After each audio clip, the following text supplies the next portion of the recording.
Pak Ji. Waalaikumsalam. Jangan lupa like and comment and subscribe. And subscribe, bro. Oke, terima kasih bosku.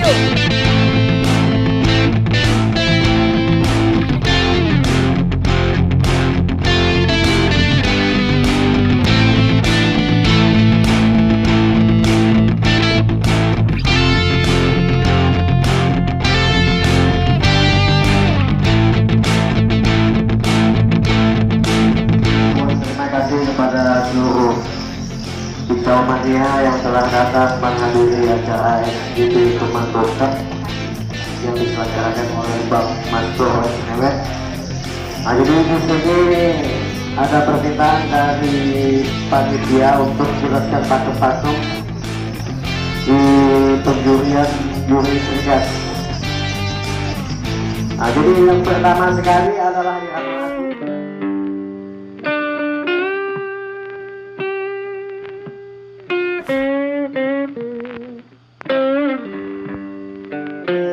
ada permintaan dari panitia untuk menjelaskan patung-patung di penjurian juri serikat. Nah, jadi yang pertama sekali adalah irama lagu khusus untuk Bikau, irama lagu, kemudian durasi, kemudian volume, kemudian gaya. Jadi ada 4 faktor penunjang yang harus dimiliki oleh burung-burung kawan-kawan. Jadi pertama adalah irama lagunya, kemudian durasi. Jadi durasi sama materi itu harus benar-benar apa ya, sinkron lah. Nah, jadi kalau harus seimbang. Jadi kalau durasinya dapat tapi irama lagunya agak kurang, jadi juga nggak bisa. Jadi harus seimbang. Kemudian volumenya juga harus jelas. Nah, jadi harus jelas volumenya. Kemudian gayanya, jadi khusus untuk kader, kemudian cicak hijau harus jelas. Nah, gayanya.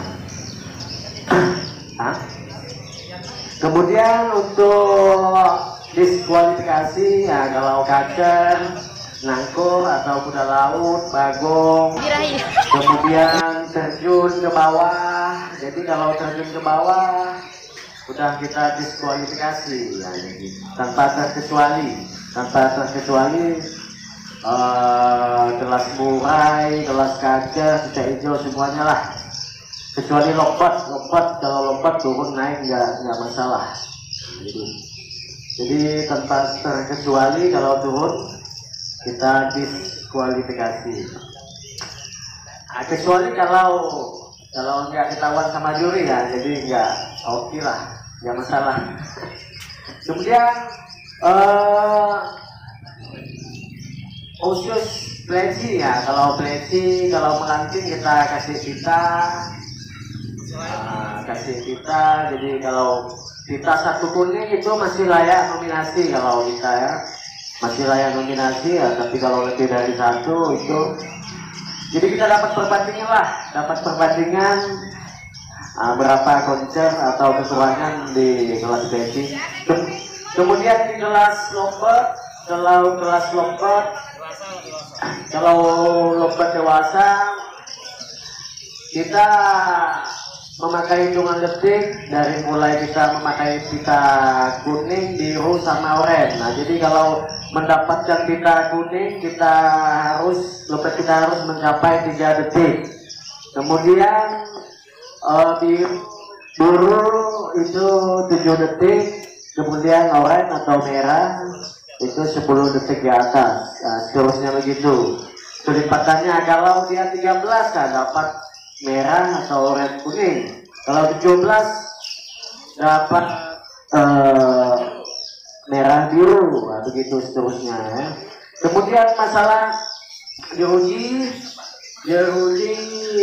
Nah, jadi kita hitung setengah. Kalau dia ngekek sambil paruhnya ke jeruji, kakinya sebelah ke jeruji, sebelahnya dagingnya itu kita potong setengah. Kita langsung potong ke dalam lapangan. Jadi misalnya dia dapat 20 detik, jadi kita tinggal kurang 10. Nah jadi dia cuma dapat 1 merah. Nah begitu seterusnya. Ya, saya rasa cukup sekian. Kemudian PAUD, kelas PAUD kita 1 detik. Jadi 1 detik 3 ketukan. Jadi kalau manggil nggak kita hitung.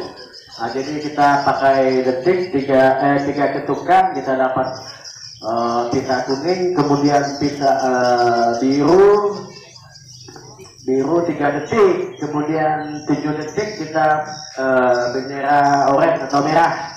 Nah, begitu seterusnya ya. Jadi kalau khusus lompat PAUD, kalau burungnya manggil-manggil belum 3 ketukan ya nggak dikasih sama jurinya. Jangan khusus untuk pemain jangan marah-marah juga sama jurinya ya. Nah jadi lompat PAUD ya. Kemudian khusus untuk penonton kalau jangan terlalu ribut. Khusus pesan buat saya pribadi, kalau menggantung burung di kelas kacer atau burung apalah, jangan terlalu ribut, soalnya juri agak kesulitan dalam menilai burung kalau terlalu ribut. Jadi kasihan burung kawan-kawan yang punya volume agak kurang tapi materinya lumayan, nah nggak kedengeran sama